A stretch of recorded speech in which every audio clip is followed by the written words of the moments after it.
오늘 본문 예레미야 16장은 15장의 말씀과 반복된다는 느낌을 줍니다. 4절에서 언급된 칼과 기근에 망하고 시체가 공중의 새와 땅 짐승의 밥이 된다는 말씀은 예레미야 15장 3절과 거의 같은 내용의 문장이기 때문입니다. 또한 하나님이 예레미야에게 하신 말씀 대부분이 금지 명령으로 되어 있다는 점에서 앞장의 내용과 비슷하기는 하지만 내용 자체는 다릅니다.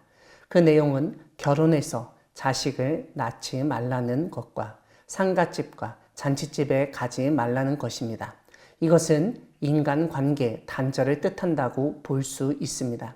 그런데 6절을 보면 어른이나 아이나 할 것 없이 이 땅에서 죽을 것인데 매장되지 못할 것이고 그들을 위해 울어줄 사람도 없고 우상을 섬기는 사람들이 하던 죽은 사람을 위한 장례 의식의 하나로 몸에 상처를 내는 일이나 머리카락을 자르는 일도 이제는 더 이상 유지될 수 없을 것이라고 말씀하십니다. 또한 7절에서는 장례식에서 음식을 나누며 위로하는 사람도 없을 것이고 제사 때 술을 따르고 마실 사람도 남아있지 않을 것이라고 말씀하십니다. 결국 모든 사람들이 죽게 되어 남이 죽는 것에 대해서 예전처럼 제대로 반응을 할 수 없으리라는 말씀입니다. 모든 사람들에게 이제 더 이상 장례 절차는 의미 없는 것이 되어버린 것입니다. 9절을 보면 결혼식에서 즐거워하고 기뻐하는 소리를 이제는 더 이상 들을 수 없게 되리라고 알려주십니다. 이것은 이스라엘의 멸망 가운데서 그 누가 결혼한들 기뻐할 수 있고 즐거워할 수 있냐는 말씀입니다. 이스라엘 백성들은 이제 그들에게 닥친 환난을 두고 하나님께 질문하기 시작합니다. 아마도 예레미야가 그런 이상한 행동을 하면서 하나님의 말씀을 전했기 때문에 사람들이 질문을 했으리라 추측할 수 있습니다. 그들은 큰 재앙을 선포하신 이유를 따지며 자신들의 죄악이 무엇이냐고 대들듯이 말합니다. 이러한 백성의 마음을 먼저 헤아리신 하나님께서는 그들에게 재판정에서 판사가 선고하듯 말씀하십니다. 그들의 죄는 하나님을 버렸고 악을 행했고 하나님의 말씀을 듣지 않았다는 것입니다. 이런 그들에게 하나님께서는 그들의 행동에 상응하는 벌을 내리시는 것을 볼 수 있습니다. 곧 우상을 섬긴 그들이 결국 그들이 원하지도 않지만 우상을 계속 섬기게끔 상황을 만드시는 것입니다. 오늘 본문 뒷부분은 하나님이 포로로 잡혀간 유다 백성의 귀환을 약속하시는 말씀으로 시작합니다. 14절과 15절에서 예레미야는 그 옛날 이스라엘 자손을 애굽 땅에서 인도하여 내셨던 하나님이 다시 한번 북방 땅, 쫓겨났던 모든 나라, 즉 바벨론 땅에서 이스라엘 백성을 인도하실 것임을 알려주십니다.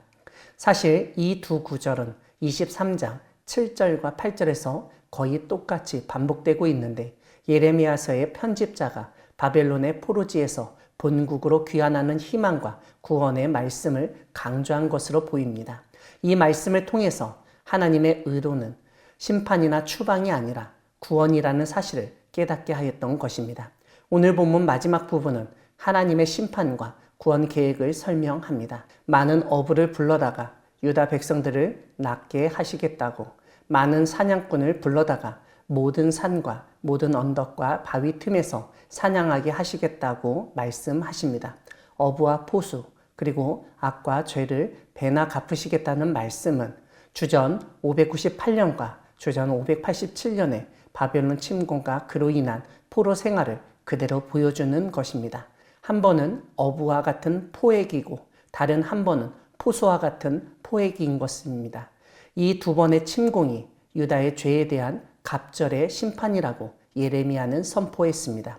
오늘 본문은 유다에 대한 심판과 구원 계획을 가지고 계신 하나님이 이방 민족들까지도 심판하시고 구원하실 계획을 가지고 계시다는 점을 일깨웁니다. 사랑하는 광야교회 성도 여러분, 하나님은 단순히 유다의 심판과 구원만 계획하시는 유다 민족만의 하나님이 아니라 유다 민족 주변의 나라들의 백성들까지도 다스리시는 분이십니다. 오늘 본문에서 하나님이 유다를 바벨론의 포로로 사로잡혀가게 하시고 그들을 다시 본국으로 송환되게 하는 것으로 끝내지 않으신다는 사실을 깨닫게 됩니다. 그렇게 포로로 끌려가고 포로로 귀환하는 가운데서 이방 나라들 역시 하나님을 인정하게 될 것임을 알려주기 때문입니다. 이방 나라들이 이전에는 이스라엘의 민족신이라고 여겼던 하나님을 참된 신으로 인정하게 되고 그들의 조상 때부터 해왔던 거짓된 신앙을 버리게 될 것을 보여줍니다. 오늘 예레미야 예언자가 선포하였던 이방 민족들이 하나님만을 참신으로 섬기는 비전을 마음에 품고 우리 가족과 주변 이웃들 뿐만 아니라 세계 민족이 하나님을 알아가고 섬기도록 전도와 선교의 삶을 살아가는 우리 모두가 되기를 소망합니다. 아멘.